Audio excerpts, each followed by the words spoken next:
Hello and welcome to this regular session of the Grant County Commissioners. The recess has ended and I'll call this meeting to order. The prayer will be led by Commissioner Poling, and I'll lead the Pledge of Allegiance. If you would stand. Lord Jesus, we come to you this day and ask you to guide us and let us all work together in the better of the county.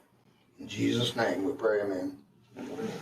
You would face the flag. I pledge allegiance to the flag of the United States of America and to the republic for which it stands, one nation, under God, indivisible, with liberty and justice for all.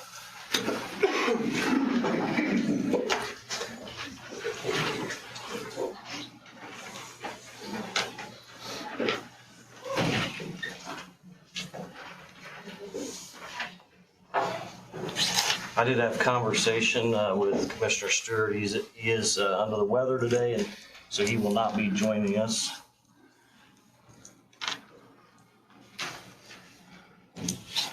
We'll move on to approval of claims.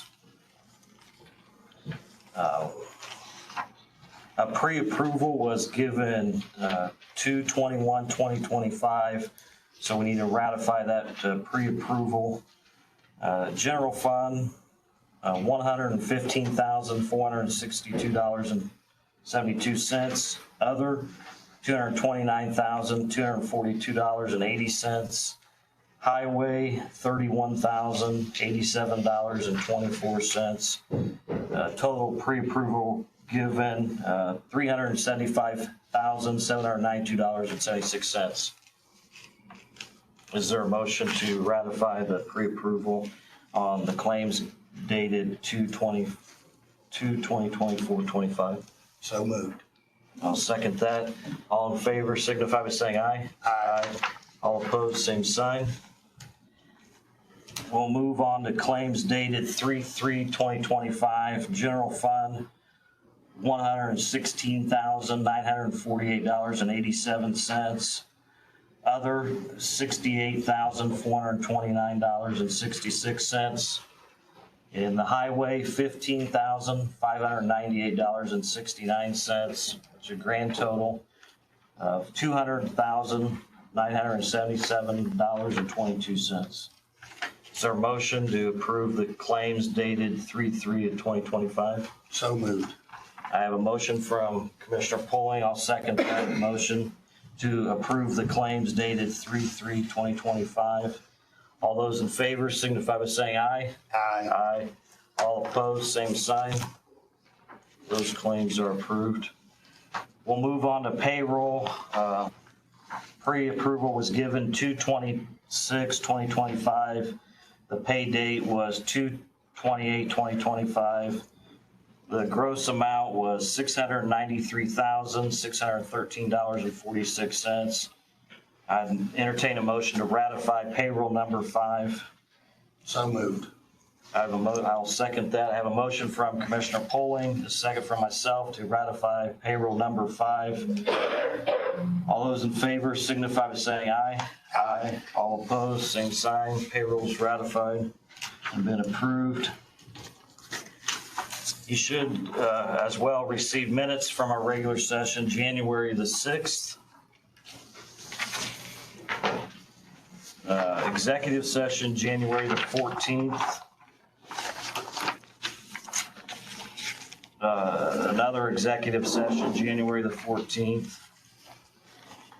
January the 16th executive session, January the 17th. And executive session, January the 17th as well. Justin, do you have any questions or comments on the minutes? I'd entertain a motion to approve the minutes that have been presented. So moved. I'll second that. Motion from Commissioner Poling, second from myself to approve January the 6th regular session Commissioner meeting minutes as presented, as well as the executive session from the 14th, the other executive session from the 14th, January 16th executive session, January 17th executive session, and the other January 17th executive session. And I mean, obviously in executive session, it's just a brief, who was there and what IC code fell under to approve to have this session. So all those in favor of approving those minutes signify by saying aye. Aye. Aye. All those opposed, same sign. Motion carries.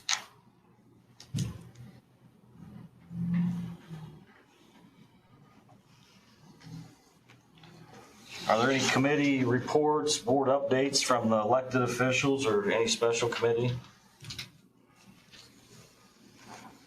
Good morning. Morning. I feel like a town crier sometimes. All I bring is bad news, sorry. Well, we had several meetings last week with the State Board of Animal Health, and there is a lot of concern with the avian flu, avian influenza that's out there that is spreading rapidly across the state, across the entire Midwest, actually. So we've been tasked with developing each county's been tasked with developing a plan to deal with that. They did put out some information this morning.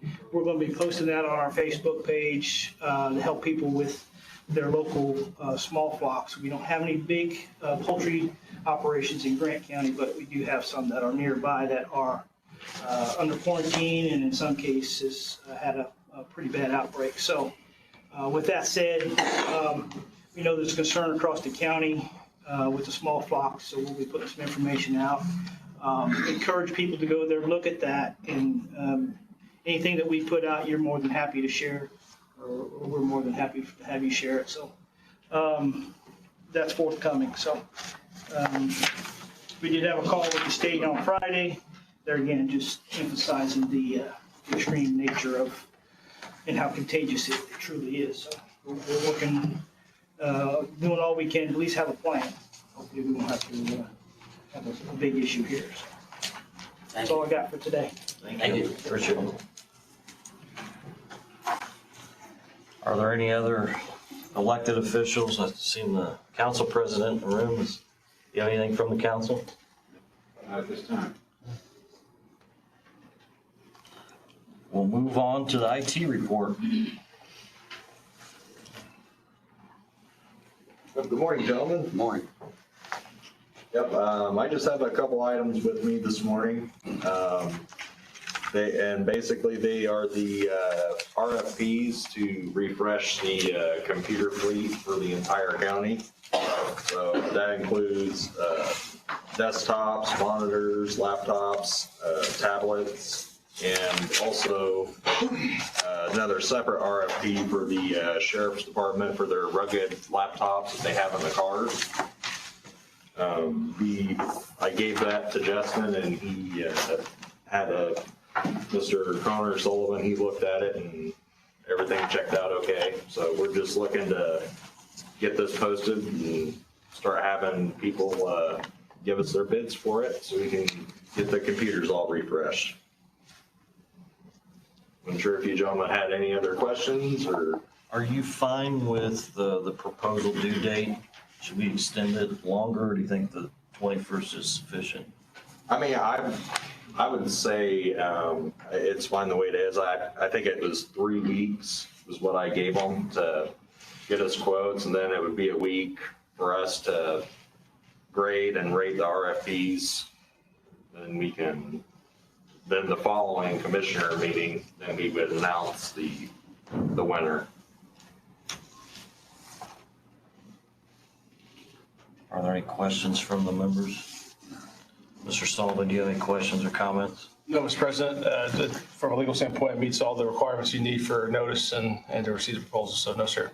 So I'd entertain a motion to approve to the RFPs regarding the Sheriff's Department rugged laptops, as well as the RFP for the 5-year lease plan for the county desktop computers, laptop monitors, docking stations, tablets, devices. So moved. I'll second that. I have a motion from Commissioner Polling, a second from myself to go ahead and proceed with allowing the IT director to put those RFPs out regarding the Sheriff's Department rugged laptops, as well as the 5-year lease plan for desktop computers, laptop monitors, docking stations, tablets, and Windows 11 Pro Volume licenses. So all those in favor signify by saying aye. Aye. All opposed, same sign, motion carries. Like I said, gentlemen, that's all I have. I do have an update on the printers and copiers. Mr. Middlesworth and I met with our rep, and he is, it's taking him a little bit longer to get the pricing. After we talk with him, he's going to go back and get us better pricing just due to the mix up and the errors on their part. So it's just taking him a little bit longer to jump through those hoops. So we're scheduled to meet on Thursday, and we should have that updated pricing, and then we can bring that at the next commissioners meeting. Thank you. Yep, Thank you, Marcus. that's all I got. Thank you so much, gentlemen. Next item, the Highway Department report. I know Mr. White, I believe, is on vacation. Yes. Is there anyone here to represent him?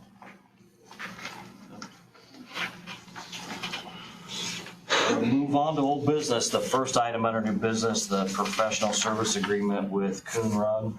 Mr. Sullivan will be presenting that today. Yes, Mr. President, at the last meeting, you guys approved this agreement with CL Coonrod and Company and asked to get a do not exceed amount. It is a do not exceed of $20,000, similar hourly billing rate and schedule as they provided with ARPA. If there are no other further questions or comments, I would I would recommend the commissioners move forward with signing the agreement and start working with them throughout the process. So any questions, comments, or concerns? I have none. Thank you. Thank you. So I'd entertain a motion to approve the Coonrod contract, and they've added in that do not exceed $20,000.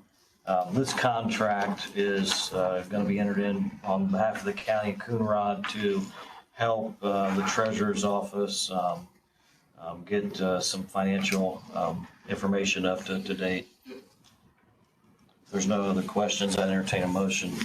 So moved. I'll second that. I have a motion from Commissioner Poling, a second from myself to approve the professional service agreement with Coonrod, noting that the attorney has approved that as well. All those in favor signify by saying aye. Aye. All opposed, same sign, motion carries. We'll move on to new business, and before we move on, I'd like to remove item number 3 from the agenda. And as well, I'll add item number 7, county appointments. The first item under new business, court service grant review, Melissa Stephenson with Court Services. Hello, good morning. So usually every May, I come and present to the commissioners about the grants that Court Services is receiving for the year. And a lot of these have different timeframes, so it's just kind of an information. This is what we have, and then we have just kind of an agreement that we'll continue to apply for these grants as they open up over the year.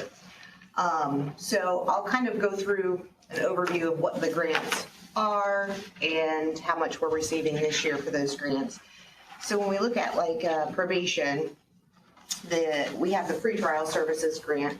That runs on the calendar year. This year we were awarded $276,760, and that pays for 3 full-time probation officers to work in the pretrial services department. And a majority of their fringe benefits, along with a stipend for the coordinator, training, local attorney fees for meaningful first hearings. The next grant we have is called the Justice Partners Grant. This year we were awarded $38,650. It pays for staff training, treatment interventions, incentives, screening, and assessment tools. The next one we have is the Drug Court Grant, which is $30,000. It also runs on the calendar year. It pays for participant needs, drug testing, client incentives, graduation supplies, staff training, and program evaluation. The next one we have is the Veterans Treatment Court Grant. It runs on the calendar year as well. It is $20,524 this year. It pays for a stipend for a peer to run a peer-led group for the participants. It pays for some of the benefits associated with that stipend, and then client incentive, drug testing, participant needs, and staff training. Then we have a local grant, which is the DART Drug Court Grant. It runs April 1st through March 31st. And it's $3,000. It pays for drug testing, incentives, and client needs. Then we have a DART Drug Court Alumni Grant, which is $1,200. It runs April 1st of 24 and March of 31st of 25. So those are getting ready to end. And then applications have been submitted for the 25-26 season. The next one is the Mental Health Court Grant, which is $59,486. That runs on the calendar year. It pays for the remaining portion of the salary and benefits for a mental health court coordinator. We've worked in collaboration with Radiant Health, and they're paying a majority of that salary and benefits for the coordinator. It pays for a stipend for the office manager to coordinate all of those billings and reimbursements. And it pays for incentives, drug testing, supplies, participant needs, program evaluation, and staff training. SUP 2 has a couple of grants also that we don't manage, but it's for the Family Recovery Court. And then looking at the Community Corrections Grant, this is what we're receiving this year. I believe at your next meeting, you'll hear from Chris Cunningham and talk about the application for next year. We have the Reentry Court Grant, which is $12,000. Runs on the calendar year. It's incentives, drug testing, participant needs, graduation supplies, assessments, and training. Then we have a DART Community Corrections Grant, and that's $3,000. It's contractual services with Milestone, used to be Grace House, it's Radiant House, Rescue Mission, St. Martin's, incentives, and drug screens. We have the Community Corrections Supervision Grant, and that's $1,006,536. And this grant pays for staff salaries, insurance benefits. And when we look at the court recidivism reduction program, that is $266,042. Again, pays for staff salary and benefits. Then we have the jail treatment grant, and that's $38,500. And this is for contractual services with Radiant Health to provide MRT and seeking safety with individuals who are incarcerated in the local jail. So the total grant awards for court services for 2025 is $1,755,698. So that's kind of an overview of the grants that we're working on that we've received for this year. We anticipate applying for the same amount of the same awards this year as we kind of move forward. I did want to bring to your attention that the pretrial grant is now open. These the application times are not long. So I wanted to make sure we had this conversation. I'm sure you're aware with your time that you served on the council that there has been funding changes in this grant. We've been fortunate for many years. We started receiving these funds in 2017, and we consistently got funded for these three positions. And then in 2022, they started looking at making a decrease in the benefits portion of it. They're still committed to, they've still remained committed to paying the salaries and most of the benefits. Historically, when they started making those, they capped it at 30% of each individual staff person's salary, and they paid that 30% for their benefits. This year, we were able to reduce the deficit, well, in 2025, yes, we were able to reduce that deficit from an anticipated $51,167 in 2024 to $16,524 this year. So a significant amount of difference that we were able to kind of bring that closer, the burden less here locally. Which typically the commissioners' budgets pick that up, Yes, right? yes. So the commissioners have consistently committed to pay that deficit of the fringe benefits that the grant doesn't pay. And we ask that continue to happen. Should there be a deficit, we always are committed to applying for the entire amount. They have to look at the entire state and say, who gets the money? We've been really fortunate to be among those for a very long time. We just passed our recertification with the state, so they're very pleased with what we're doing. So I anticipate funding to be pretty consistent. You just never know. But because of the reduction in the awards in the past couple of years, I wanted to make sure we had this conversation to bring it to your attention before we submit the application. Well, I mean, obviously that we appreciate your work on those grant awards, and I mean, there's a process, and you have done excellent at it over the years. And I mean, that's a huge benefit to the county. I mean, $1,755,000. I mean, that would be, if we didn't have those, or if we wasn't seeking those grants, we wouldn't be able to provide the services, right? So that's a huge cost savings to the county. And so today you're just wanting us to approve, to go ahead and apply for those grants listed on this sheet, as well as our commitment as commissioners to pick up the deficit regarding, was it pretrial? Pre-trial, it's in their benefits package. Only on that one? Yes. So I'd entertain a motion, I guess. So moved.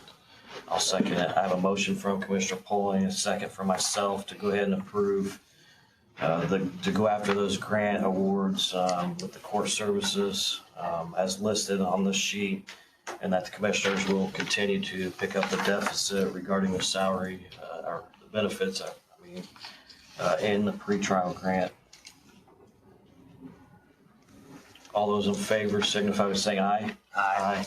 All opposed, same sign. Motion carries. So we'll know pretty soon then, I guess.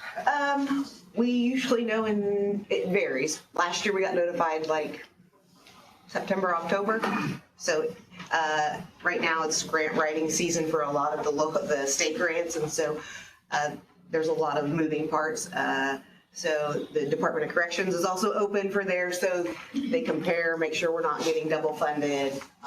They do that for everybody, and so once they figure that out and figure out how much everybody's going to get, then they send them. So it takes a little bit of time. One year we got notified the last day of the year.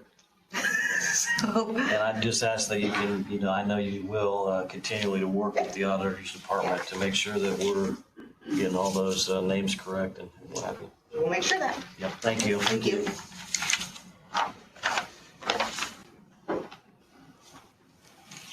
We'll move on to item number 2, ratification of the supervising hospital agreement. Don Harness with EMS.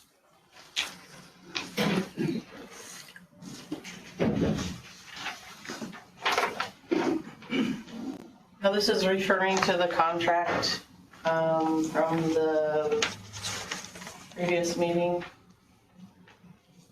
It's already been signed and sent. It's just a ratification.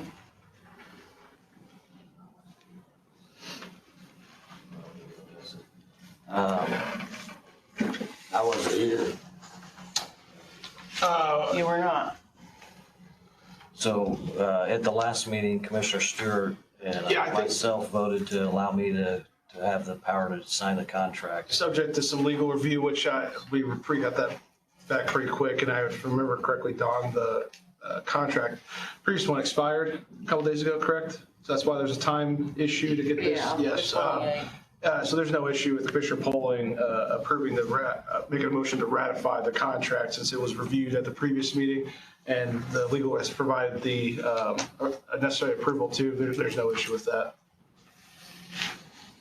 After your legal review, what was your consideration? It's pretty standard, I would say, and that I know that Grant County is working with, through this and with the EMS and ambulance services.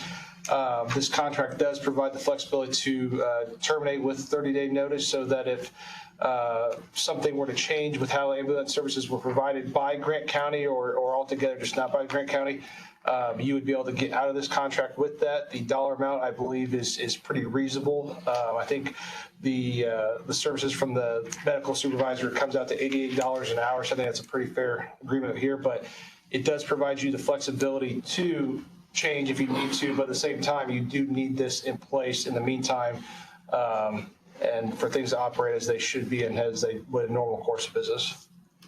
So there's no issues with it, Mr. President, and I know that there's conversations about other related ambulance services, and this still provides you to make sure you can pivot if necessary, and make a choice in the future. Okay. Sir, are there any other questions from the members?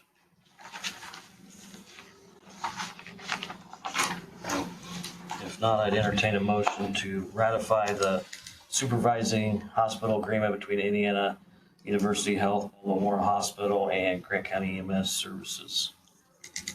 So moved. Second.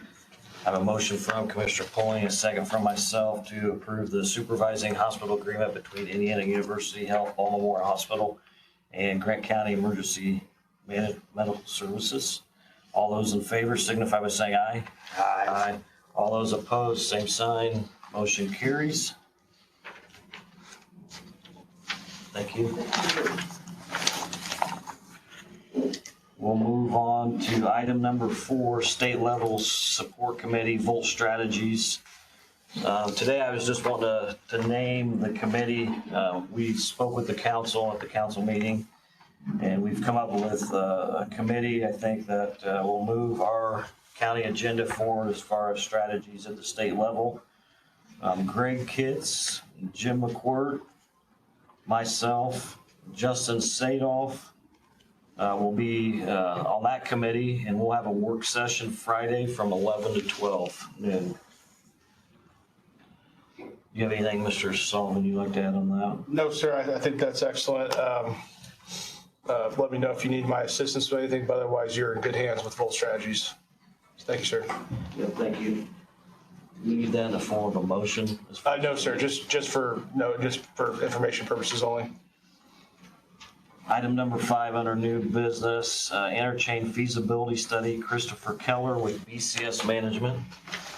Thank you, Commissioners. I just want to thank you all as your public servants, and your stewardship of the county is appreciated. I live here, so I thank you for that. Actually, a year ago, EMS came to my home. I got to deliver my daughter from our home by surprise, and so I appreciate just all the services that are provided. I'm Dr. Chris Kellner. I serve as the lead management and financial consultant for BCS. Our firm specializes in the kind of economic development and infrastructure study that's on the table here today. The feasibility study will be looking at the I-69 State Route 26 interchange and look at it's a pre-planning study that would determine whether or not the technical feasibility and the financial viability are there to proceed with any kind of further planning. So it is a pre-planning step. That's essential, that first step to determine whether or not to go forward. So it provides high-level costs, return on investment, risk, and then recommendations based on those findings. Any questions or about the proposal? I would just say that, I appreciate your effort on this agreement. I know Attorney Sullivan has looked over it as well. I think that we're good to go. I'm going to stay in or ask that we table this today because I'd like Commissioner Stewart to be here.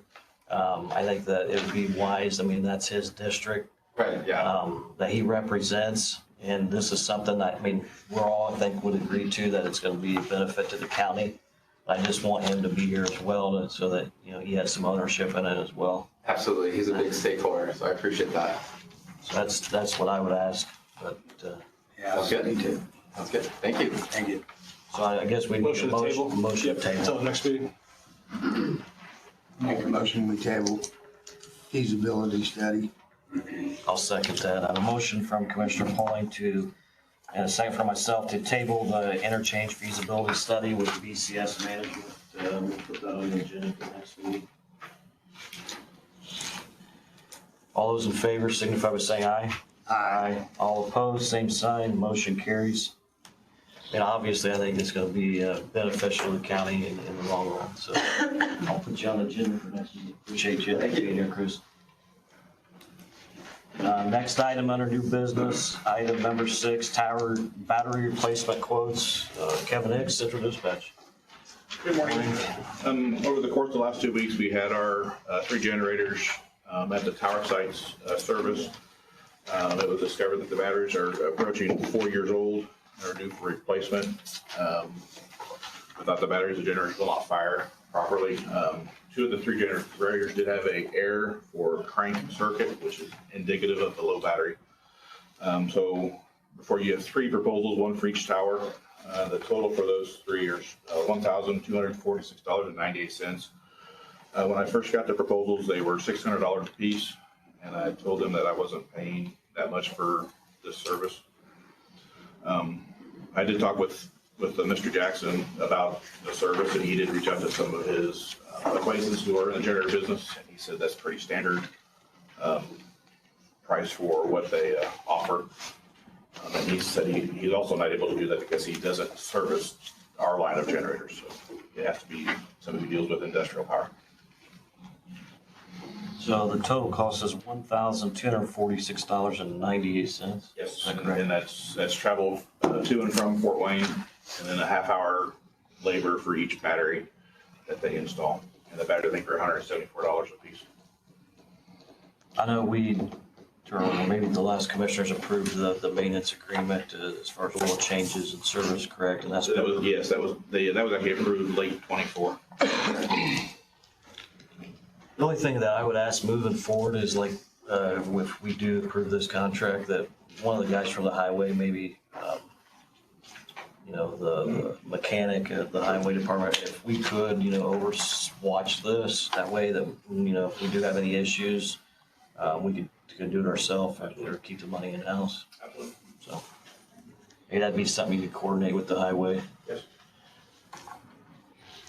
So we have a request before us to approve the replacement of batteries at the tower site generators. The total cost is $1,246.98. It would be with McAllister CAT of Indianapolis. So moved.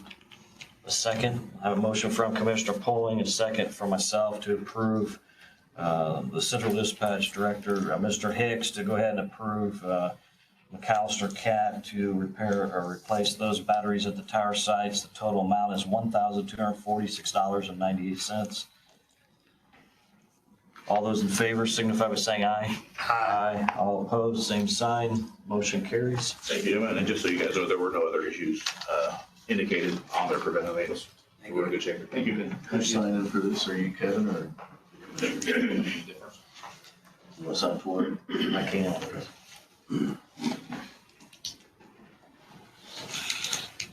We'll move on to item number 7 under new business, appointments. At the beginning of the year, the commissioners met with all of our direct appointments in executive session to set benchmarks so that we're making sure that our direct employees are, doing what they should be doing in a sense. We have let a few go, and I think we've met with all of them, but one, and we're still in that process, but the 60 days is over tomorrow. So we're gonna go ahead and make our appointments. Our Public Safety Director, Kevin Hicks, EMA Director, Bob Jackson, the county administrator, HR director, Justin Sadoff, IT director, Marcus Elliott. We currently have a vacant position in the Veterans Affairs Office, so we will not be making an appointment today. Just a little update. Myself and Mr. Sadoff have interviewed several different candidates. I think we've got it narrowed down to 3. And so we're going to bring the other commissioners in to interview those candidates as well. Obviously, one commissioner can't make the decision, and we violate open door law if we all 3 meet together with that candidate. So probably do a 15-minute interview with the 3 that we've narrowed it down to. The maintenance director, we have appointed Mike Stephenson as our new maintenance director. Weights and measures, Mark Fleming. EMS director, Don Harness. Highway superintendent, David White. And I'll give you a little update on the highway superintendent, David White. David's has 30 years of experience, extremely knowledgeable when it comes to the highway roads. His direct replacements are of retirement age as well. So as commissioners, we recommended to Mr. White that we go ahead and go to the council to approve a assistant supervisor. That way we could hire someone to be in training for the director's position if Mr. White was ever able to retire, or just so that there's a succession plan and that we don't, as a county, lose out on that wealth of knowledge that he has. So he has went to the council, asked for the assistant supervisor position. The council did approve that position. We did eliminate a truck driver's position. Obviously, that a super assistant will also be, required to be a working assistant superintendent.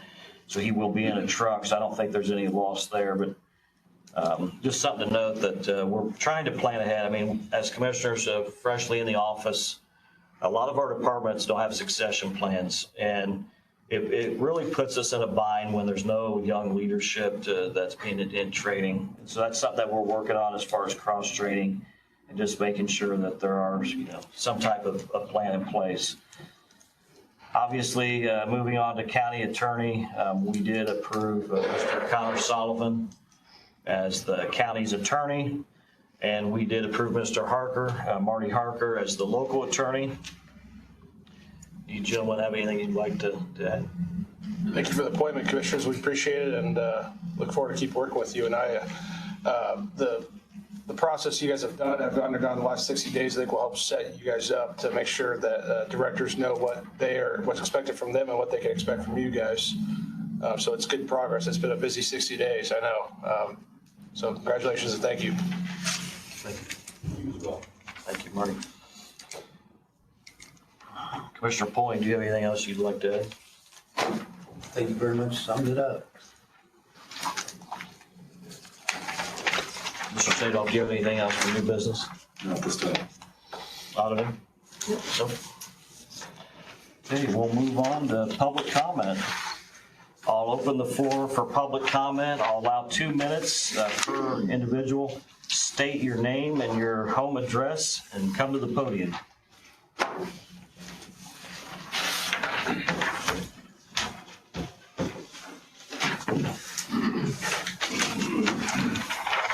Hi, my name's Tim Bailey. I'm chairman of the board of Marion Health.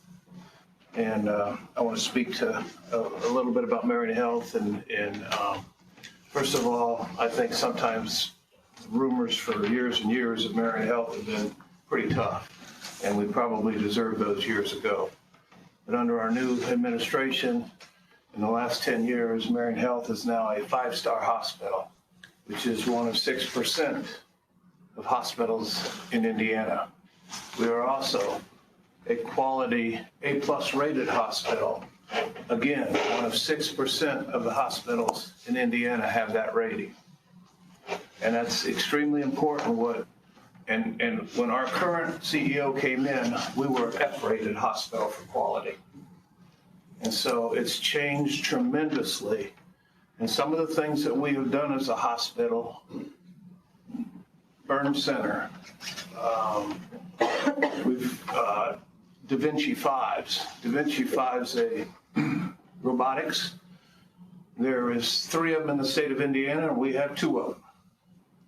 And we've been doing that for 2 months, robotics, which makes it so much easier for patients to recover in 2 to 3 days rather than 6 months. So we've made a lot of improvements in a lot of different areas with Marion Health. And we need more improvements. We need to look at our EMS situation. It is something that we're doing the same thing we did in 1970s. It just doesn't work. We've got different things that we have to do at this point in time. And this has to change. We have to have a change in this system. And we're willing to participate any way possible, but something's got to change to bring it up to where the rest of our hospital is right now. We've got to get it up there, and we've got to save more lives. That's what it's all about. It's not about fighting amongst them and the hospital. This is about what's best for the people of Grant County. And I think that it's extremely important, and we're willing to participate any way we can, but something has to change in the next 60 days because this reflects on us. If there's something out there and they do something that before it gets to us or do something and take it someplace else, we're the ones that catch the heat from it. And we need to change that. Thank you.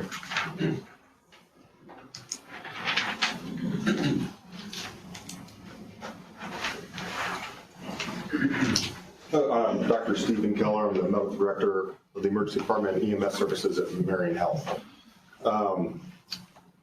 Just a little background, and I believe the commissioners know this, but just for general public knowledge. So Marion Health is the only advanced life support services in the county.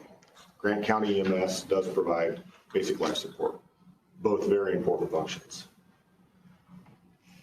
They go out on runs together sometimes, and it's very important for us to work together as a team. And so a few months ago, you guys asked us to meet together, Grant County EMS and Marion Health, and so we developed our EMS consortium so that we could improve relationships, discuss patient cases, discuss medical protocols, and how the care is provided to the patients in Grant County. And that was headed in the right direction. We had a lot of great discussion, and Dr. Woods did step down as the medical director for Grant County EMS, recognizing that it is important to have an involved medical director, one who is particularly emergency medicine trained and has knowledge of the EMS system. And I thought our relationship was improving with meeting together. And then we caught wind that the new medical director is not affiliated with Marion Health. And I'm sure he is very qualified as an emergency medicine doctor, but he has no ties to the community. He does not work at Marion Health. He does not know what our hospitals are capable of doing. And at our last meeting, we were informed that he's unwilling to come and continue this EMS consortium meeting. And I'm just a little bit concerned that this is going to further divide Grant County EMS and Marion Health's relationship, because as of our last meeting, this consortium essentially was dissolved. I'm just here to express my concern. Thank you.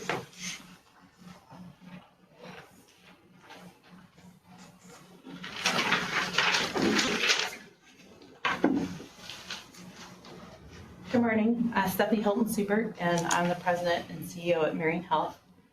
Really here on behalf of Marion Health, but on behalf of the citizens of Grant County. And I do have great concerns And we have brought those concerns, as Dr. Keller mentioned, we've been trying to work over the last couple months, making some progress.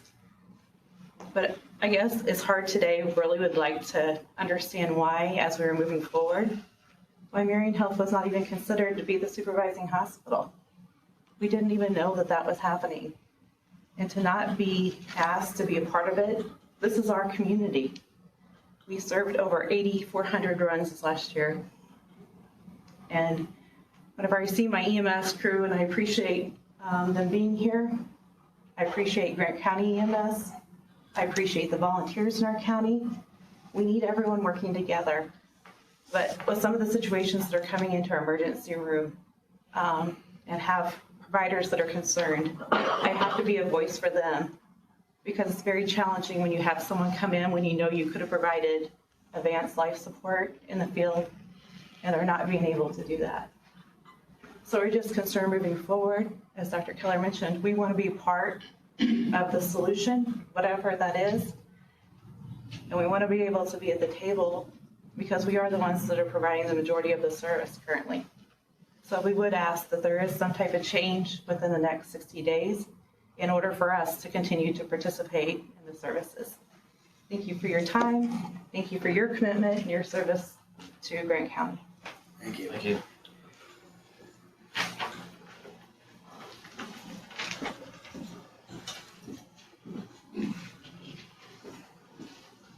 Good morning. My name is Tony Roberts. I'm the CFO at Marion Health. I just had a quick comment here that not sure everyone's aware that we are the last independent hospital in the state of Indiana that still runs an ambulance service. So we have demonstrated that this isn't just a financial issue. We're doing the right thing for the community. We're running this ambulance service at about a $1.2 million loss every year. We're not getting any funds from the county to assist us with that. So to reiterate Stephanie's point, kind of disappointed that we weren't considered with all of the commitment that we've shown over the years to the county. Thanks. Thank you.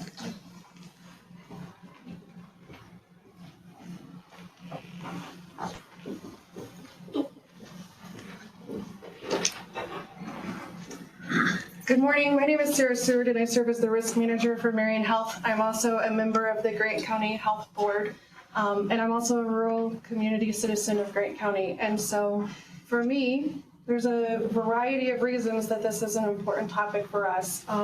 You've heard some of the hospital perspective, which I share, but as a member of our Grant County Health Board, you recently received our Health First Indiana report through the County Health Department. And we are ranked 90th in life expectancy in the county for Grant County in Indiana. And a lot of that is attributed to the health status of our community members. As Stephanie spoke about, many of our community members require advanced life support on scene. We are battling numerous comorbidities and very ill people in our community, and being able to provide that higher level of service earlier in the care is important. And as Dr. Keller spoke to, having protocols that align our services allows us that opportunity to do so. So on behalf of our citizens in the community that we serve, I would ask that you consider this agreement that's been made with another healthcare system and reach out to us as your local healthcare provider and try to create that alignment so that we can ensure the best possible outcomes for our citizens. Thank you. Thank you.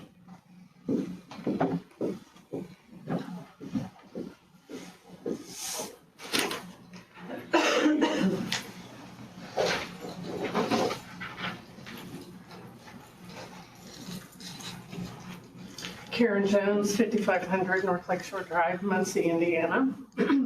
I've worked at Marion Health for over 18 years and actually in Grant County for 25 plus years. So I've spent a lot of time in this county and I understand the importance of EMS for the community. There are county employees, there are Marion Health employees who play a vital role for our residents that not only live in this county, but those that travel through Grant County on a regular basis, and I'm talking about I-69. I have a professional and personal admiration for this group of employees and volunteers. I'm from a small town, and my father was a volunteer fireman for 30 years. I'm gonna date myself. We had the whistle in our house where you threw the switch and you rang the whistle in the town, but he drove what was called the carry-all, and back then it was probably first aid and CPR. And he would go on 69 and he would pick up burn victims and he would pick up critically injured, and there would be deaths. And it's the same strip of 69 that our employees are working at in the county. So it's really important that, to me, that it's a team effort, because more than likely they're going to come to Marion Health. And we need to pull together as one unit. Now, I wasn't privy to a lot of this information. I'm learning about it later. It sounds like there's a 30-day opt-out clause in the agreement that was put together, so there's room for reconsidering the position. So, and I live in Delaware County, and I have physicians, and these are neurologists and specialty, and they will come to me and they'll say, what is Marion Health doing? Whatever they're doing, keep doing it, because they know we're an independent hospital and they admire that. And we don't have a corporate office that's in Indianapolis or someplace else. All the decisions are here, and we can work together with our local group. So it's really important to me that that Grant County look at what we really have right in your backyard. Thank you. Thank you.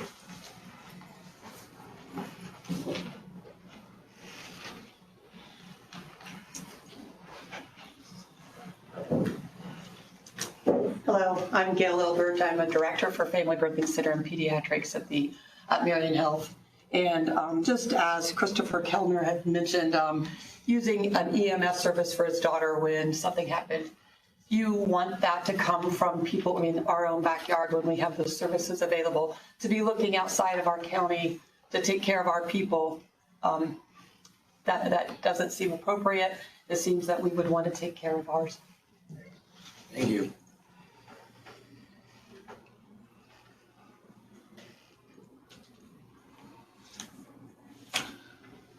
Any other public comment? I'll talk to you about it.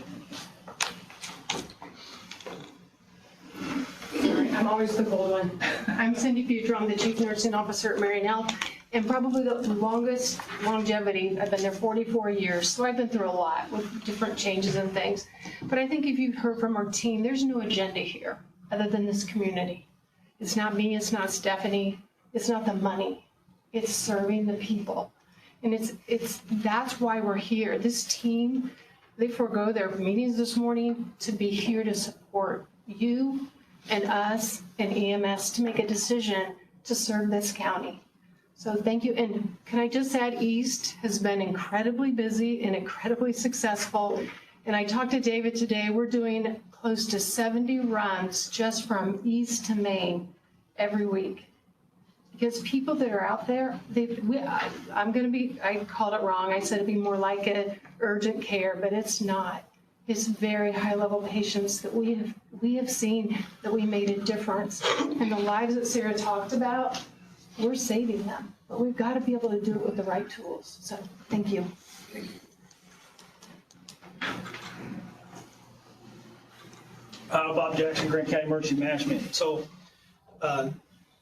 this situation is not unique to Grant County. Since we started this conversation in December, I've had an opportunity to deal and talk with several other counties across the state. Now, I would agree that a single set of EMS protocols is important. That will certainly streamline what we do and how we do it, and honestly helps us to provide more efficient and better care to our citizens. That's the goal for everybody. I don't discount that at all. We are very fortunate to have an independent hospital in our community, and I believe we should do everything we can to support that. However, and it was mentioned here, and they know they're the only hospital providing EMS, 911 EMS service. There's no money to be made there. Every county I've talked to that has their hospitals have quit doing that is for financial reasons. Financial and staff have been the two major causes for those hospitals to stop doing that. And you only need to look at our neighboring county, Blackford County, recently went through the same thing, so. Long-range protection for the citizens of Grant County and how we provide EMS is important. So I would encourage that we at least restart those meetings. I don't think they certainly didn't meet my expectation. I thought we were making some headway, at least toward a single set of protocols. I think it's important regardless who middle directors are, all that. Without that, we're going to have conflicts in the field. That's not helpful to anybody. So with that said, I was asked to chair those meetings. Happy to do that. I would do it again for you. But honestly, the transparency is key. I guess I would counter just a little bit. I think there was some agendas, really on both sides, but it's about care. The emotional part that everybody brought to that is real. So they want to help people, and that's important. I've talked to some counties that don't have a hospital at all and don't have an EMS service at all, and they're really struggling. So what we have is tremendous, and I think long-range planning for the county is key, and how we do that. We have an opportunity. This agreement has provided that. So there again, I think we're not where we should be. I don't think we're where the hospital wants to be, and we're not where Grant County EMS wants to be either. So somehow we have to keep working toward that. So I guess I would just offer that.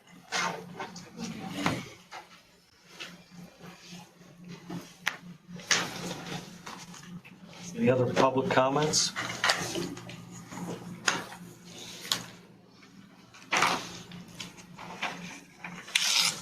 Seeing any.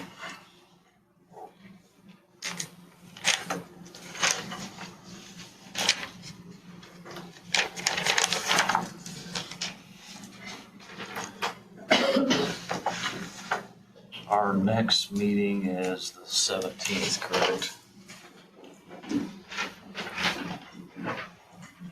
We'll be in recess until the 17th. Thank you.